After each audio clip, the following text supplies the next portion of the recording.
Welcome, welcome, welcome. Welcome to Inspiring Life with Elizabeth. I am Elizabeth Browning, and tonight our guest is someone very special to me. We go back a long way, and I have been dazzled by her journey and her career and her work. So I'm very excited to introduce you to Elena Miliaresis. Elena is a multifaceted filmmaker, mom, and military wife. Her mission is to empower and to give voice to those who are unable to tell their stories, and to shine light on important areas that need attention and healing in our world today. Elena started her career in New York with ABC, where she worked as a producer on shows like World News Tonight, Good Morning America, Nightline, and World News Now, and covered numerous national and world events. Later, Elena moved to LA and produced, wrote, and directed 14 episodes of the Emmy-nominated True Hollywood Story. It was there in California while rock climbing that she met her husband, Brian, a United States Marine.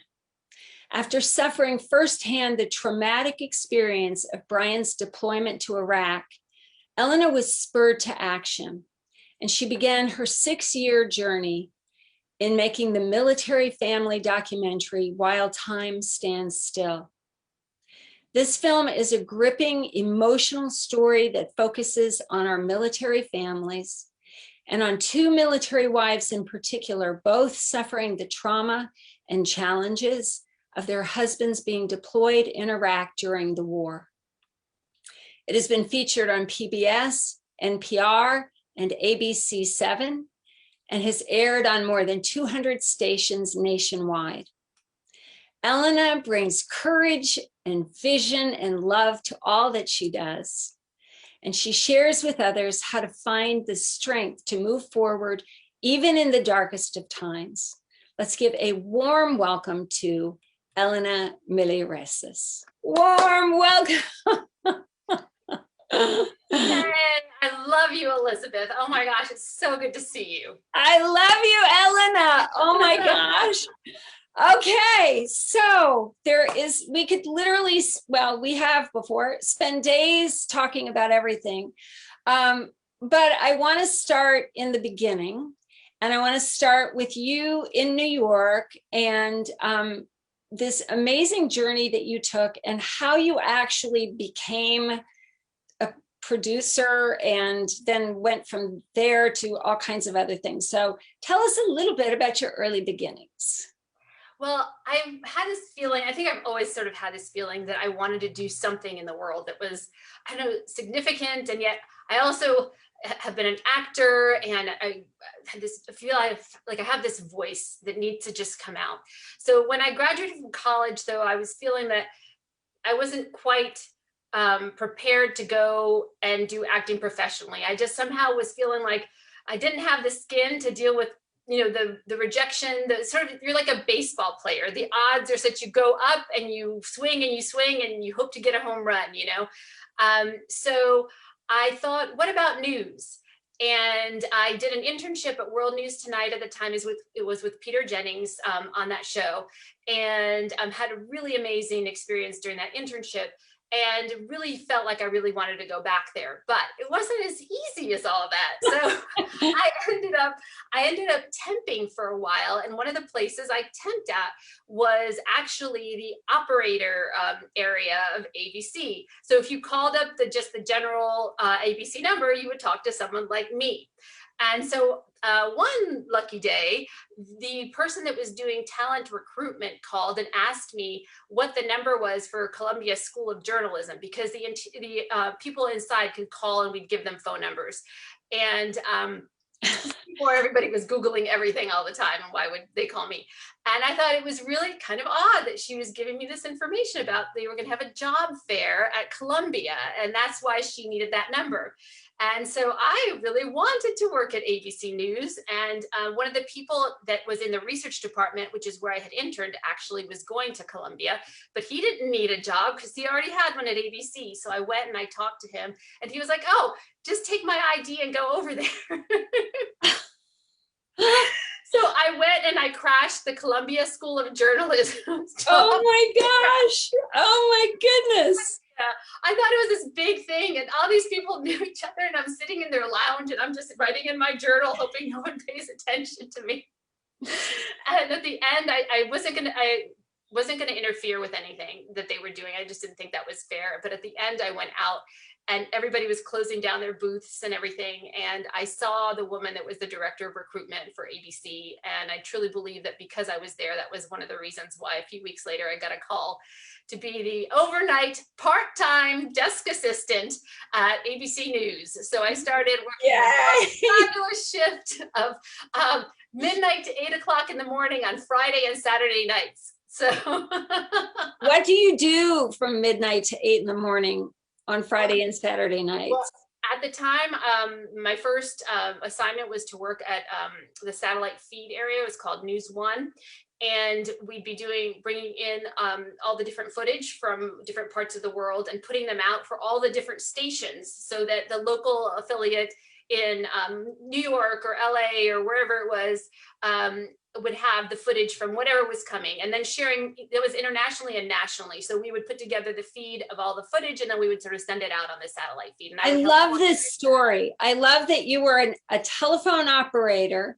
You crashed the Columbia job fair and got a job where you were already working, but you moved up. It's like, that takes courage. That takes a lot of grit. It's just not really like me to do these kinds of things. I'm pretty much a rule follower person. You know, if you tell me no, don't knock on the door, then I feel really bad about knocking on the door. It was just one of those things where it was like, it felt too coincidental. It felt too fortuitous. It was like, why did I get that call? You know, it's like, I've so often in my life, I've begged for guidance, and it was one of those things where it's like, well, if it was falling in my lap, maybe there was a reason, and maybe I needed to listen to the phone call literally and hear what it was saying. So, you know, I just went for it, and you know. And then you went on to work on a number of the major shows. I did, and it was through news coverage. So I worked at ABC News, and we sort of serviced all the shows. I did work at Good Morning America Sunday and at World News Now and all, but when you do news coverage, you're basically covering the day of events. And so, you know, if there's a flood somewhere, you'll go and, you know, you do the on the ground reporting often in that capacity. So I had a number of different hats over the years, the many years that I worked at ABC. And what was it like, the life? I mean, it sounds like you have to be on call, and if there's a flood, you have to go, or if, I mean, you know, obviously there was something about it that you went, this is exciting, and there's something more that I need to do. But I'm curious about that because it seems fascinating. It is fascinating, and you're constantly learning, which is, I find to be amazing. You know, every day is different. You know, when I go to work, you need to kind of dress. If I were working doing, because they're different things. Sometimes you're just producing, you know, in the building. But there are other times if you have, you know, you're doing the sort of field producer assignment, you'd be going out. So on those days, it's like, you need to dress well enough that you could interview dignitaries, right? So maybe one day I might interview like the governor of someplace, but you need to be, you know, nimble enough that you could run after someone in case you were, you know, chasing somebody down the street or sent to a flood. You need to, so you really just sort of didn't know how the day was going to develop. And that for me was very exciting. What was less exciting was some of the competitive aspects where you're competing against different networks to try to get a story. Also, what was not really appealing to me is you're basically put in situations that are the worst days of people's lives every day. You know, that's really what news is mostly in terms of how we cover it at this time. You know, it's rare that you do some anniversary, you know, some big anniversary, or I don't know, what, big royal wedding. If you just really stop and you think what news coverage is mostly. And for me, that just didn't really feel good. How do you do that? I mean, how do you work with the sensitivity towards someone and at the same time get their story? That must be a very delicate Yeah, I mean, in part for yourself, also you sort of desensitize, you don't take it in to Right. some degree, right? You're there on you focus on the task, and what that task might be is, let's say if you're interviewing somebody, then it's about them, right? It's not really about you. And then the next step is you need to get it back or feed it, or so you're constantly involved in sort of that list of tasks. But What was the most exciting job that you had when you were there, or one that you just went, oh my God, I can't believe I'm here doing this? honestly, for me, just being in the building was that sometimes, I just want to even just when I was first an intern there, they brought us upstairs to the control room, actually the conference room off the control room. And I could see down where the newsroom was, where, they did the news from, where Peter Jennings' desk was. It just had this just magical energy of Mm, possibility. And really for me, it was sort of that sense of mission, because I truly believe that news gathering and journalism in its finest form is truly a service. If we don't know what's going on out there, we can't make proper decisions. And journalists, and I was never in this situation, but journalists truly put their lives on the line so wow. often, and are not, recognized in a particular kind of a way. I mean, we kind of ascribe a certain idea of what a journalist is or not, but very often, that can be dangerous work. And I think we're all better for the fact that we have this other sort of branch of government for checks and balances. I think it's truly important. So how long were you with ABC? About 10 years. 10 years. And then you decided to make a change. Yeah, in part, things sort of evolved through different things. I had moved to LA, and I was then freelancing for ABC, and sort of one thing led to another. There was like a strike, and so we weren't working as much. But then it was like I managed to get into other things that were more creative. Like I worked on a show. It was called A Second Look, and the brief way to describe it is a homeless makeover show, which sounds completely horrible. But what it was, when I think that, but it's a very easy way to describe it. It was there were people that were transitioning out of homelessness, and we did do a makeover aspect, but then the last piece of the show is that we help them with something in their lives. So sometimes it would be something that sounds as simple as dental work, but if you're a Wow. person that had their teeth punched out of their mouth and now are afraid to smile, the fact that you have front teeth is incredibly life-changing for you. We help Yeah, people. it's huge. People, it's like just to be able to smile, the Truly, act of smiling, right? truly, and we help people, find jobs and different things like that. So that was just truly rewarding to me. But it was one of those times when I felt like everything I'd ever done in my life came, all together so that I could be in that moment to help those people tell their stories, because it was the part of, being a news producer, but also being an actor and knowing those different things about, what bringing someone to a place might do to evoke their feeling or their memory, and so it really was one of those times where I felt that thing of you go on a journey and you pick up different amulets from different places, different clues, so that you can have them on your journey and they'll help you fight the dragon or solve the problem or whatever it is. But, I feel like some of these magical moments in my life where I've seen this, and it just feels amazing when you're in one of those moments for me. And then a really big magical moment happened, and you were rock climbing, which I totally want to talk about in a few minutes. You said to me once, if it scares me, how did you say it? If it scares me, then I think I have to do it. Well, it was actually worse than that in a way, because, and what I mean by that is in that way that I talked about guidance before, there have been times in my life where I feel like I haven't known what to do next. And so there was a time in my life that it was my year of no fear is what I called it. And I was trying to sort of find my own personal compass. And I felt like, okay, well, if something was scary to me, then there was something that I cared about behind it, that I might be scared to follow that, or that I would lose or fail in some capacity. Climbing actually came about in my year of adventures. That was fun. So you have years. You have a year of no fear, a year of adventure. I love that. Yeah. Elaborate on that. So a year of adventure, a year of no fear. Yeah, and there was a year of joy. I did that for a number of years. I learned that at a workshop, to just pick a word that sounds interesting to you in some way. And it's not supposed to be a fix it. It's not supposed to be, I need more joy. And so joy.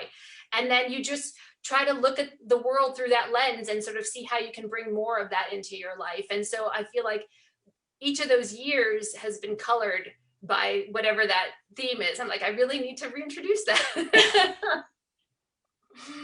So we're leading up to meeting Brian, and then your world changing in ways that you never would have dreamed. You know, Brian and I met climbing, and when you're out climbing, or at least from any of my friends, you talk about climbing. You don't really talk about people's jobs.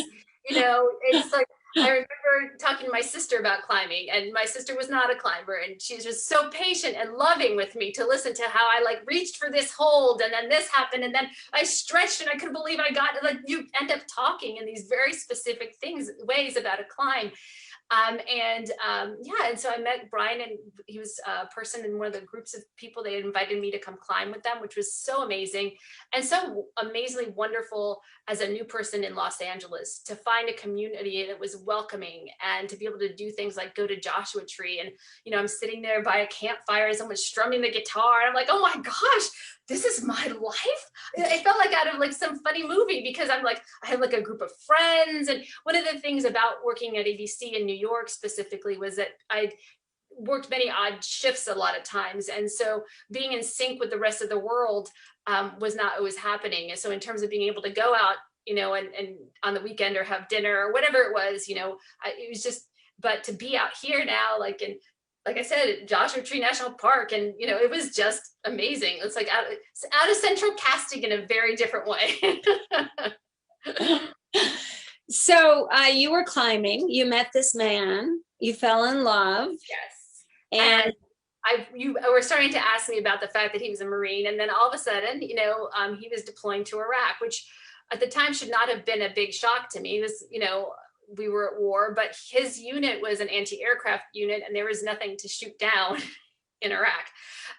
So at that point, and they just needed people, you know, and so they changed his unit to an infantry unit, and all of a sudden he was going. And you'd think after all those years of having worked in news that I would have been somewhat prepared, or I felt like somehow I should have been prepared, or have seen something along the way that would have given me any sort of an inkling in terms of what it might be like to have a loved one deployed. And I didn't. It was just, I think one of the main things that it can be so crippling is this feeling of helplessness, because you just can't do anything to protect your loved one. And I think a lot of the world can empathize in a much different way, having gone through the pandemic, because that feeling of helplessness, like you just can't do anything, like I said, to help your loved one or whatever it is, and all you can do primarily is pray. You know, and I did not live anywhere near a base. He was with a reserve unit, even though he was active duty, and there weren't people that I knew. There was one wife that I knew, and it was great, the like couple times that I talked to her, but I just felt crazy, you know, and luckily he came home and he was okay. And I thought I would cry on his shoulder and we would move on. I really did, you know, I you know, just kind of brushed it under the rug. And then about a year later, I read this book called While They're at War by Kristen Henderson. And it was the first time that I started to really deal with any of the feelings that I experienced. Medium story short, I kind of felt that, you know, she helped me doing what she did, which was she wrote a book. And I felt like, what could I do? You know, how I could help doing what I do. And so that was this sort of seed for starting the documentary. And the documentary, you thought it was going to take what, 3 months, and that you would crank out this little film? And yeah, I mean, I worked at E for about 3 years. I did 14 documentaries. I was like, when I started the film, I was like, oh, I got to hurry up, because I want to make sure that I can get the guys leaving and coming back before I finished the film. So that deployment would have been 6 or 7 months. So I started the film in 2007.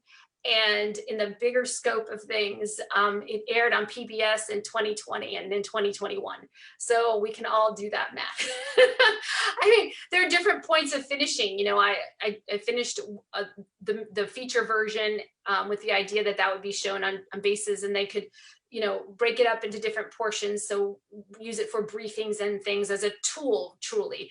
And then the version that was on PBS was a 1 hour version. So the other version was a 90-minute version. So I took out almost half of the film for that. So it was an evolution, but one that took over a decade. So I'd love to share with our audience just a clip from the film, the trailer. So, and then I have a couple of other questions because I've seen the entire film. It is life-changing. And I'm not saying that lightly.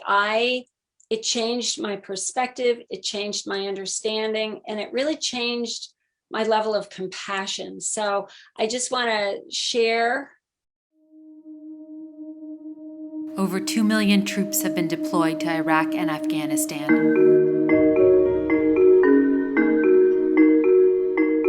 Over 2 million families left waiting.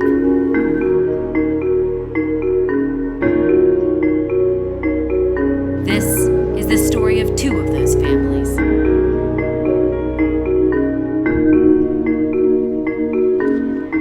I was very scared about him having to deploy. Hey, boys. See you when I get back, okay? Okay, Daddy's got to go.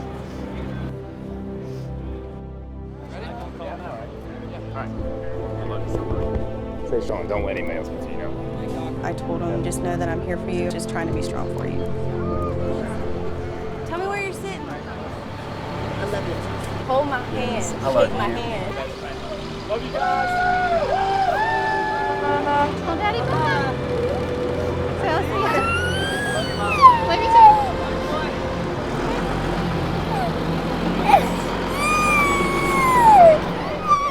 After the goodbyes, the struggle begins. He woke up 4 times crying, and he would remember Daddy's gone, and he would ask me, "Where's Daddy?" I have not heard from him. I'm always nervous. I hope to hear from him soon, make sure that everything's okay. My brain just went into overload. I just wanted it to just go away, just stop. And I started thinking horrible thoughts, like hurting my children and hurting myself. Whoop, got a little bit of mommy in there. I just kept asking him, will I be normal again? This is the journey to healing of America's courageous military families.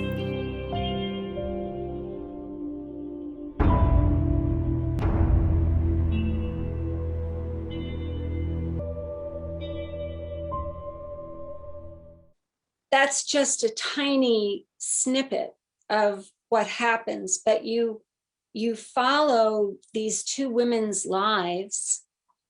And can you talk a little, like, how did you approach them, and what a little bit about your journey, and why did you do it? I felt that I got very lucky. And Brian came home and he was okay and we were okay. But I also felt like it wasn't over. And there's still people who are deployed now, you know, and gets me.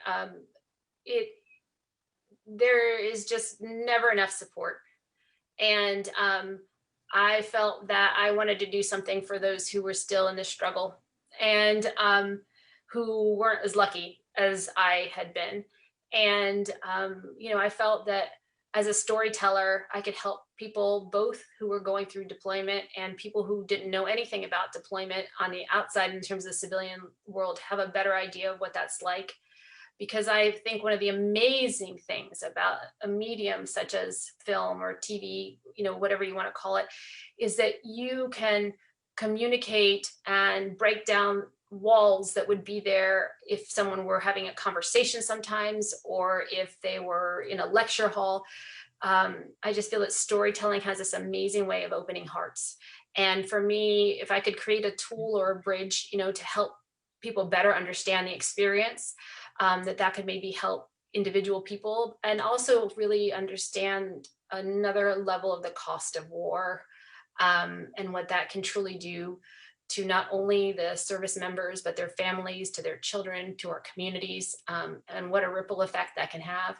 You know, and you know, it's like in watching the film, we talk about our troops and we talk about PTSD and we talk about what happens when they come back, but very few people talk about the trauma and the PTSD of the families. And a couple of the things that really struck me was the woman who talked about never wanting to leave her phone and always never wanting to miss a call. And I believe it was a mother who said, I was told that he said, if I'm injured and I can call you, I will. If I'm injured and if I can't call you, I'll have someone else call you. And if I get killed, they'll knock on your door. And so just the power of the phone ringing and what happens when it doesn't ring, and the little everyday things that we so take for granted in our lives. And yet, I think you said it was like you held your breath for 7 months.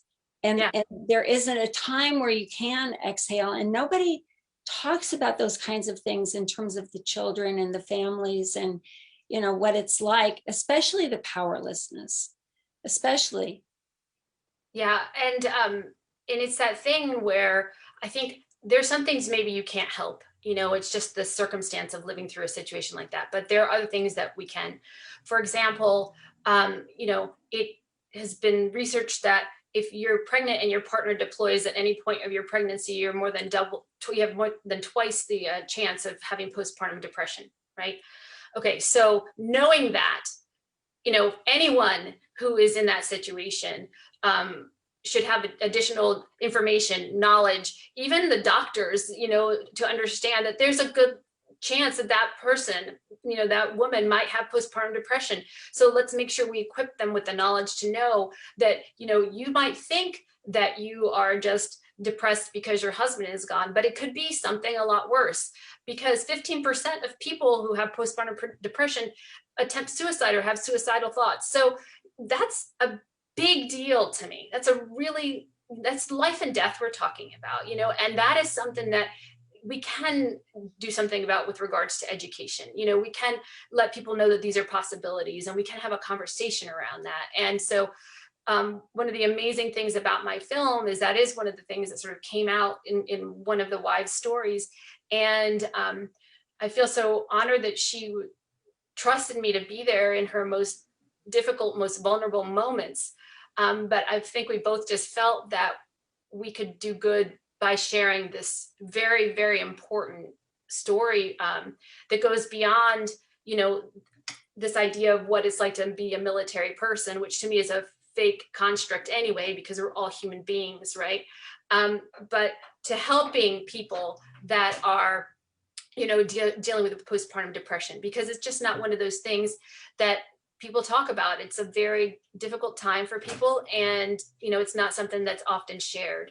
So, so can you give, because a lot of people are now, like you said, especially after this past year, people are dealing with a kind of stress and a kind of anxiety. A lot of people are fighting anxiety that they don't know what to do with. And you actually are also a public speaker and you do addresses and I mean, I said, is there anything you don't do? You climb rocks, you make films.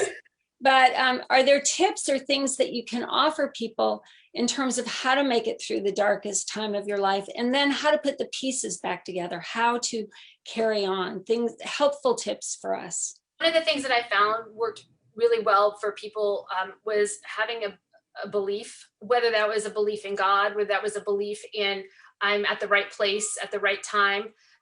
But truly not questioning on some level, you know, I guess you'd call that sort of acceptance, which is something that has so much work to do on.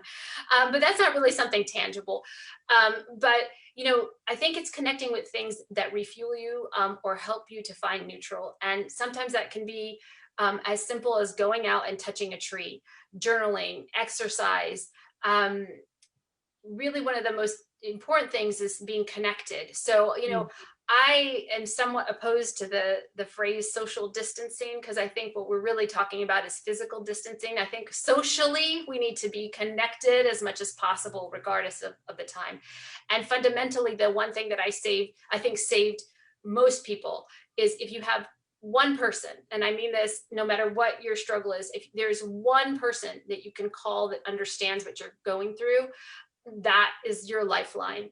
And so if there's ever a time, whether it's, you know, deployment, illness, you know, getting married or whatever it is, you know, that you have your running buddy, you know, that you have somebody that you can count on to call up at 2 or 3 o'clock in the morning and know. And sometimes it doesn't have to be as drastic as that. You call them one time and they can help you understand that, no, you're not crazy. You know, when you're doing something like, I don't know, climbing Everest or something, and there's not a lot of oxygen, you can understand that it's hard because you see what's physically in front of you. I think one of the things that's challenging about the emotional psychological challenges that we face is you don't see them. And so oftentimes we add another layer onto that, which is our own self-doubt or our own self-recrimination or whatever it is. So, you know, getting out of your head and really trying to find ways that ground you. And that can be very different for different people, you know. And what you just said, I think, is really important, because I think we live in this world where unless we have, you know, oh, look, I broke my arm and everyone understands it, when things get bad psychologically or emotionally, at least I know my tendency has been, I'm going to go in the cave, I'm going to isolate myself, I'm going to work it out. And then when I'm all cheery and better, I'll come back out.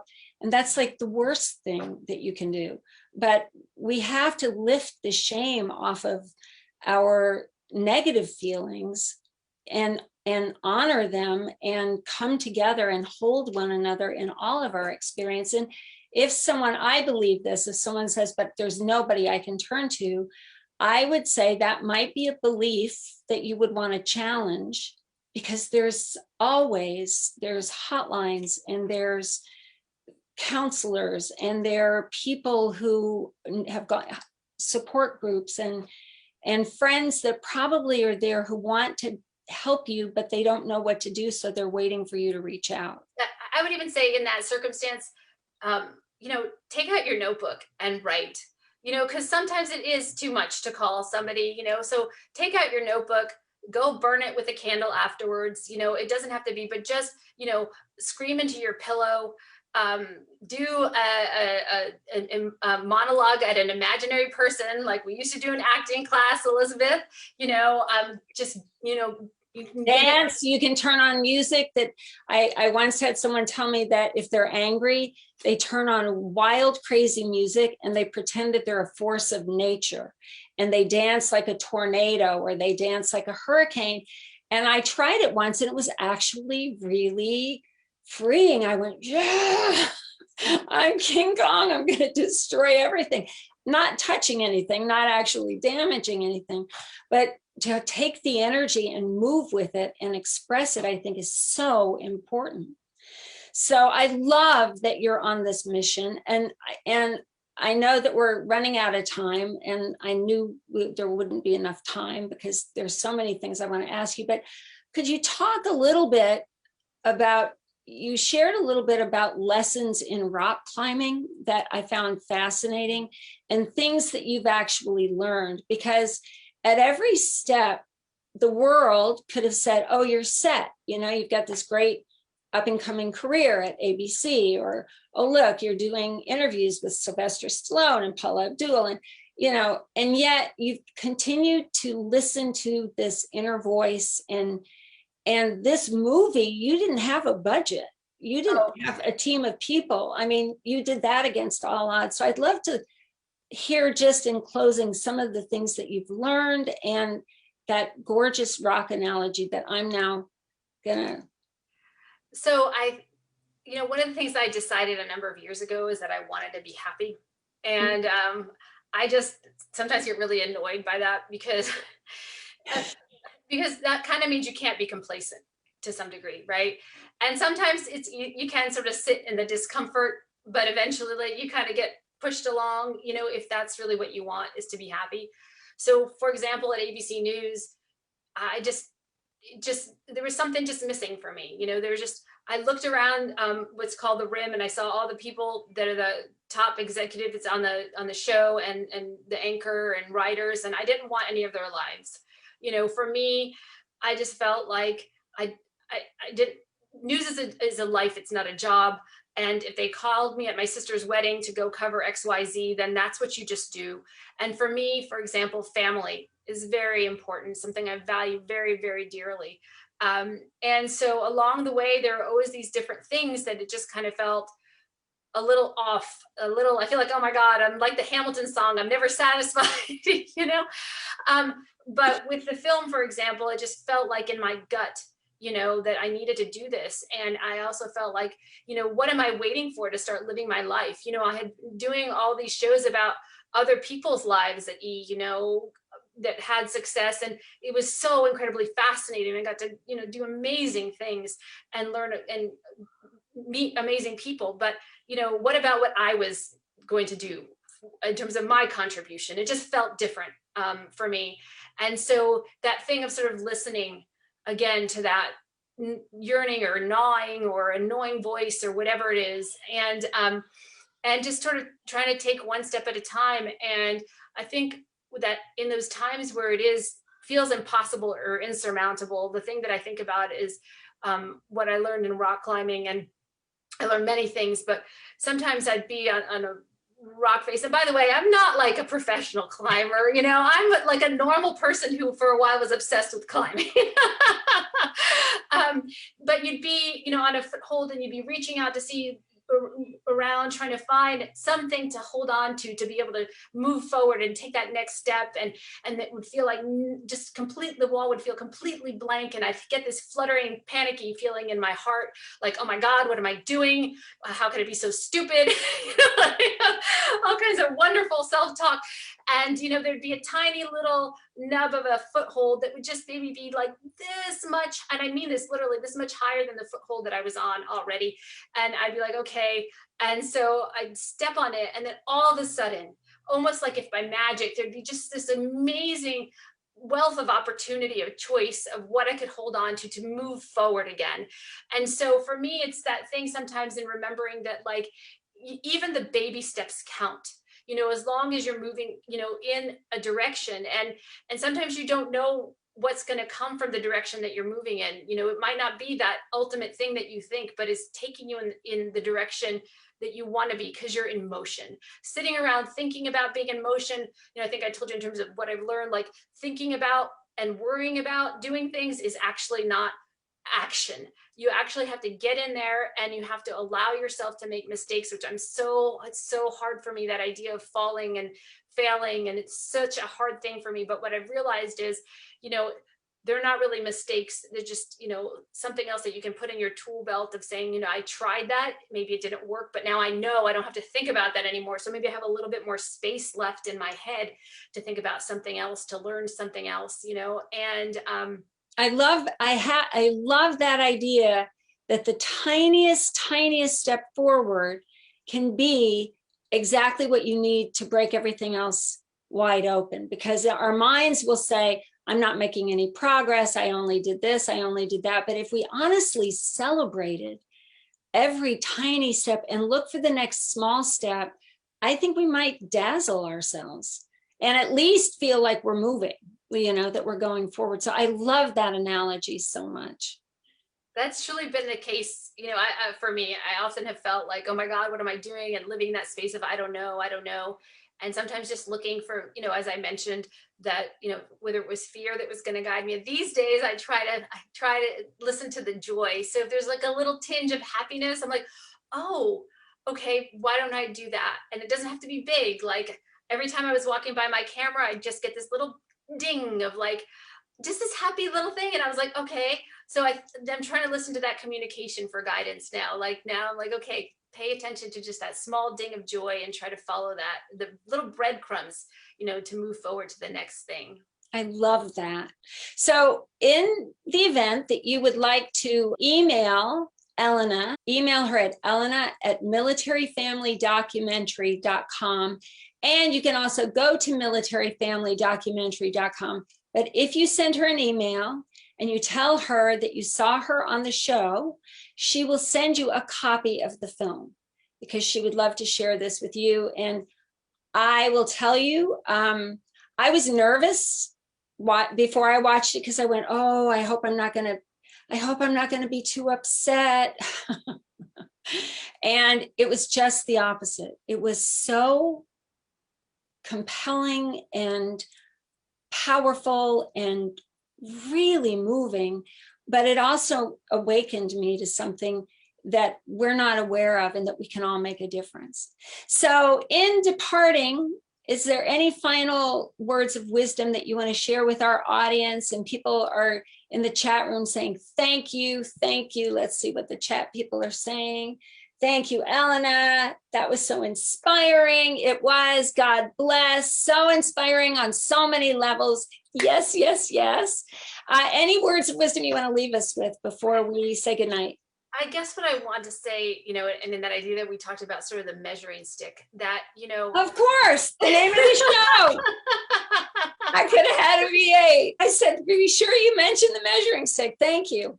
So in that idea, the measuring stick is really what feels right to you, right? So for me, like when I was working at ABC, it was a really huge brand to have on my jeans, and it was amazing for so many reasons, but it just didn't quite feel right, and I've tried on a lot of pairs of jeans over the years, and the thing is, you feel like maybe with each one, they feel better, or maybe you wear one for a while and then it kind of gets worn out, so darn it, you need to go get another pair. But the thing is, and maybe I should be sticking to the measuring stick analogy, but we have these ways that we think we're supposed to measure up, and fulfill expectations, both our own and other people's. And I think the thing to really think about is, how are we feeling ourselves inside? Because I think we look at, an award or something, and you say, oh, if I had that, then I would be happy, or I would feel fulfilled, or if I had that job. And I think what we're really saying is that we want to feel what we think those emotions are that award would give, right? And so I feel like, Lynn, in her interview with you, is talking about those different adjectives that you long for. And if you think about that award, what are those things that you're longing for in that award? And to try to find ways to give those things back to yourself on an everyday level as much as you can, but to know, even if it's not something you can do on an everyday level, that's the feeling that you want. It's not necessarily that item. And that's not to say that you don't have goals, I wanted to reach as many people as possible with my film. Am I also so amazingly moved by the fact of anything that Elizabeth said that my film touched her in any way? So that one person watching my film at all, and then to be moved by it, is so important and opens my heart. But yes, at the same time, I'm really glad that it was on over 200 stations across the country, because to me, the idea is, like, I want it to be exponentially impactful. So, you can have those multiple ideas of measuring sticks, but again, to check in with what's truly resonating for yourself. And I think also whose measuring stick are you using? Because I think a lot of us use somebody else's or society's, or what the magazines tell us we're supposed to look like, or what our teachers told us, instead of really finding our own measuring stick. Because I think when we do that, that's where joy begins to happen. And it's like, what is it that makes me really happy, that I love to do, and that lights me up, and it doesn't have to make sense to the rest of the world? And I think it's the starting point. So thank you for reminding me of the measuring stick. And maybe also, sometimes a measuring stick works for a while, whatever you decide that might be for yourself, and then you can throw it out and get a new perspective. And there's no right time to start. I would say, if there is something that you want, then do something about it today. And remember, I'm talking about the little baby steps. It doesn't have to be a big deal. You can buy a stamp and put it on a post. If you're thinking, whatever it is that it can be one little action, but that you feel for yourself that you did something for yourself today. And I think that makes all the difference. Well, you have done something wonderful for all of us. And with that, thank you so much. Thank you for taking risks and living your dreams and climbing rocks and sharing truth. And I love you dearly. And everyone, thank you for tuning in and being here with us. And I hope you all have a gorgeous and blessed night. Mwah. Good night, everybody. Thank you.